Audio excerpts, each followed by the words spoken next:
Hey YouTube, this is another car video log. It's just easier to do it after taking my son to school. So yeah, this is my official 2 weeks in 1 day. Let's see. I forgot to weigh myself. Oh shoot. I probably should. I'll update you guys when I put it in there. But I started off at 284, and at surgery was 249. And as of today, I don't know because I ran out to take my son to school and I forgot to weigh myself this morning. So I will put it in my my details of the video of what I weigh once I get back in the house to do it. So yes, this is my 2 weeks. So 2 weeks out of surgery, what you can expect. I finally went poop, and I know this is probably like, who cares? But no, it's a big thing. So I know that my bowels are working right, and I don't have any bowel obstruction. So I finally went poop. I had to do diluted. I hope I said that word right. You know, my people say I'm country. I don't think I'm country, but and then my family who is country say you're a valley girl. So I'm like a country girl. No, that's not right. A country valley girl. I don't know. So my my dialect, I guess that's the right word, is not cool. So please pray for the way that I talk. There you go. So anywho, I took prune juice and I diluted it. That sounds so funny. I diluted it and that's gonna bother me. You guys are seeing like all of me. This is just me. I have issues with words. Nevertheless, so I did that with it. I put water in it and I drank it. I drunk it. This is so bad. See how early in the morning it is and you just start getting goofy and can't talk. Nevertheless, I drunk that. And so it helped me go poop. I had stopped, like I stated in my previous video, my narcotics because, yeah, no, we don't do that. I'm good. I don't like narcotics like that. So I was able to go poop. So it is true. Once you stop your narcotics, you can go poop. But I will tell you this. If you are in pain, don't stop it. You take it until you are out of pain. Do what your doctor says. I'm not a doctor, so don't listen to me when it comes to your narcotics because I don't want anybody in pain coming back saying, well, Anterica said if I wanted to go poop, take off my narcotics. No. That's not what I'm saying. If you can and you don't need your narcotics anymore, or no, let me say this. No. Let me say this. When you're able to stop your narcotics, you can go poop. There you go. Ha! I said it, so I'm covered. Okay, so I went poop and it was great. And I'm not going to describe to you what it was or whatever because that would be gross. And well, I mean, I'm a nursing student, but some people may get sickened by that. Nevertheless, I did it. And it was awesome. I am now on, as of today, soft stage 3 foods. So that's parade. People make fun of my friend. Oh my gosh. She makes fun of me because it sounds like I'm saying parade. But parade. Y'all know what I mean. I'm on that type of food. Baby food. I'm on the mush. And all of my diet has to be protein. My doctor said if not everything that I eat, she said it should be protein. So I'm excited. I've been looking at people eat chicken in front of me and pizza. And I'm going to tell you this. It's not that I'm hungry and I'm like, oh, I want that. I'm so hungry. I'm so famished. I'm not eating nothing. It's not that at all. But I've always loved meat. So when I see people who are eating meat, I sit there and I think, head hunger. Ooh, that probably tastes bomb. She just sitting there eating that chicken in front of me. Ooh, look at that shrimp. Man, I know what shrimp tastes like, man. I know that shrimp is good. Like, that's how I do or whatever. But I'm not hungry. It's just my head hunger talking. So, I'm excited to be able to eat meat because it's different than the food that I've been eating. And, you know, you get tired of eating the same food. Like, you just be like, I want something different. So, I am going to be able to eat meat. And, I mean, I'll try and put some, you know, baby vegetables in there. But if I be honest with you, I'm good on just meat. I want to be able to eat meat. So, that's what I'm going to do today or what have you. As far as exercise and stuff, I've been doing brisk walks.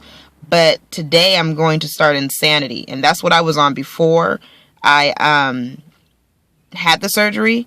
And with Insanity, this is just my personal, thoughts about it. With Insanity, it's helped me to be able to increase stamina that I did not have.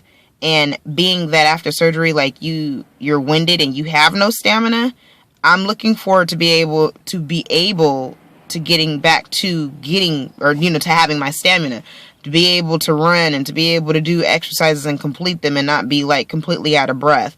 I did the Xbox track and field sport game that we bought my kids, and they go through all of the different events at the track meet. And I will tell you, after doing that, I passed out. I ain't even gonna lie to you. Like, I was done, and it was bad, because I used to run track. So for me to sit there and do it one time and not be able to do it again, it was pretty pathetic. I'm not even gonna lie to you. But it makes sense because I just got out of surgery. So my doctor told me not to worry about it, but to me, I'm like, the heck is wrong? The ham sandwich? What are you doing? Like, you should be able to do this, right? You should have no issues, doing this. This is you. What you mean you passed out? Like, I literally laid on that couch when I was done, and I was out. Like, they were like, oh my God, we couldn't even get you up. It was bad. So I'm going to start Insanity, which is probably an insane thing to do. That's why they call it Insanity. But I got to increase my stamina. I got to get that back. I got to man up. Well, I got a woman man up.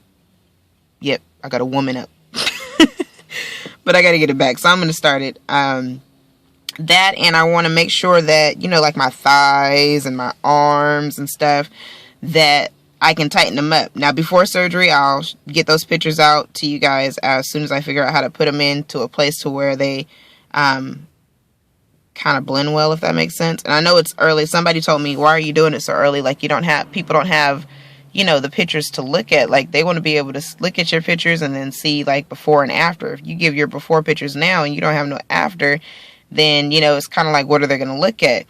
But I'm thinking about putting it up anyway, because I feel like every time that I see, a dramatic change in weight loss or whatever, then I'll just put them up. So it'll be like my before, after, and after, if that makes sense. And then maybe I can somehow compile all of it together.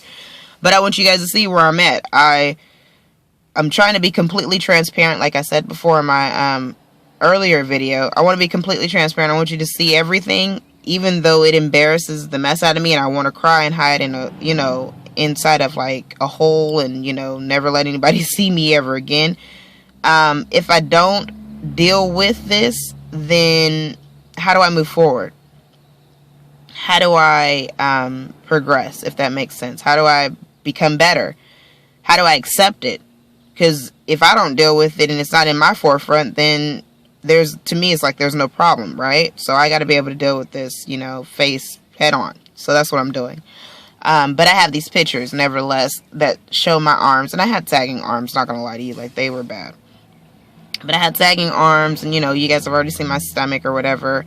I think I lift my arm up in one of those videos, so you might have seen, like, the stuff that sags on my arms or whatever, but I've had that. It's happened. It is what it is. So, I want to tighten that up. I'm hoping that, I don't have sagging skin. My mom, I think I said this in the previous video, if I didn't, my mom had the Roux-en-Y, and, she didn't have any sagging skin. What the hell? How did that get there? She didn't have any sagging skin. She tightened up, kind of everywhere or what have you. I shouldn't say she didn't have any sagging skin, but she had like normal skinny women sagging skin, if that makes sense. Like, skinny women, there's some that have like that tight skin, and then there's some that are skinny and they just have like a little bit of flap that they complain about or whatever, but it's nothing different. Like, it's nothing like abnormal where, like, her skin is hanging down to her knee when she opens up her arms and she looks like she has wings. Like, it's nothing like that. So I want to see and she didn't work out. My mom was the opposite of what you call a good patient, and she'll tell you that she did everything that they said not to do, and she was very sick. That's what scared me, and not to get what she got. But when it became to my health, I got the sleeve, which is something she didn't get, but it was, still a gastric procedure. Nevertheless, I'm thinking that being that I'm more active than my mom was and I'm a lot younger than what she was when she got the surgery, that if I work out and I, concentrate on like those areas, like my arms, my thighs, and, when I can do crunches and sit-ups, my stomach and stuff, if I'm able to do that, then maybe I can tighten up those areas and not have the sagging skin. So that's my goal. But if I have sagging skin, I'm be honest with you, I don't care, because the way I see it is, at least I'm smaller than what I was and I'm healthier, and that's good with me. That is okay with me. I can't wait to get into the Wonderland numbers, as Big Loser says, the 100s, they call it the Wonderland. I can't wait to get into Wonderland. That would be great. So I'm okay with it. Let's see, what else has happened? Oh, okay, so I took the Bariatric Advantage berry flavor multivitamin. Okay, so I take it and I threw up. It smelled funny and it tasted differently. And I threw up. And there was nothing in my stomach, so I threw up everything. And I have not thrown up since the hospital. Nothing has bothered me like that. But it was bad. So I threw up everything or what have you. And I kind of I still was drinking my water or whatever. And, I didn't even eat that day, really. I just, they said if you have to choose between eating solids and, liquids or whatever, then choose liquids, So I chose the liquid and I just kept drinking. I just drank. And I was, good on my water. But, when you throw up being a bariatric patient, you have to go to either your doctor or the ER. So my doctor didn't have any appointments by the time I was, I guess strong enough to get up and go. So I had to go to the ER. I thank God for the ER because, they save lives and it's good for people and stuff. And, when you need it, it's great. But I'm going to tell you, I was so upset at the ER. How about that? I got there and it was peaceful. There was barely anybody there. As soon as I got there, it was like 6 traumas came in back to back. And I'm like, dang it. If I would have got here earlier, I could have been out. It turned into like a 2-hour thing to a 9-hour thing. I went in like 5:15. I didn't get out of there until like 1:40 something. And I think they forgot about me. It was bad. So I was pretty upset because it was my best friend's birthday. And I can't eat birthday cake. I can't eat no grilled barbecue stuff or whatever. But I still wanted to be there for her, and I wasn't able to, and I was so upset. When I say I was mad, because to me it was like, they were like, well, do you feel okay? I feel fine. Okay, well, all right, well, we'll go ahead and, test you out. They tested my labs, everything came back cool. I'm like, okay, can I go now? It's like 6 o'clock. Can I go? Or 7, I think it was. And they were like, no. The bariatric surgeon said that since you're here, we might as well go ahead and give you an IV and give you, they call it the banana bag, which is what the doctor was like, this is the good stuff. But it's like every vitamin, nutrient that you need, right? So they told me it would take 2 hours. Well, it took them 3 hours just to give it to me because they forgot about me because of the, traumas. But I also think because I was in like that far back room by, the cleaning closet,